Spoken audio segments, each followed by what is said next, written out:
இந்த ஜென்மாவிலே நாம் செய்யக்கூடிய நல்ல விஷயங்கள் தான் நமக்கு அடுத்த ஜென்மாவிலும் துணை இருக்கும். ஆக இந்த கிடைத்தற்கரிய இந்த மானிட பிறவியை நாம் எடுத்திருக்கிறோம். இந்த நேரத்திலே நாம் புண்ணிய காரியங்களை செய்ய வேண்டும். இல்லாதவர்க்கு நாம் கொடுத்து உதவ வேண்டும். அடுத்தவர்களுக்கு செய்கின்ற உதவியானது அது நமக்கு தொடர்ந்து கொண்டே இருக்கும். எப்படி? மறுபிறவியிலும் தொடரும் அப்படின்னு சொல்றார். அடுத்த ஜென்மாவிலும் நமக்கு துணையாக இருக்கும் அப்படின்னு சொல்லி வரும் பொழுது அந்த கருத்தினை எதற்காக வலியுறுத்துகிறார்கள்?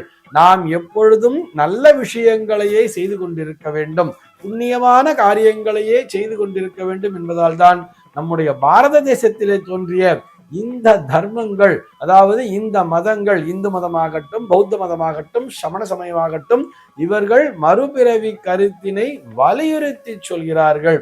ஆக மறுபிறவி என்பது நிச்சயமாக உண்டு. இதனை நம்முடைய புராணங்கள் நிறைய சொல்லிட்டு இருக்கு இல்லையா?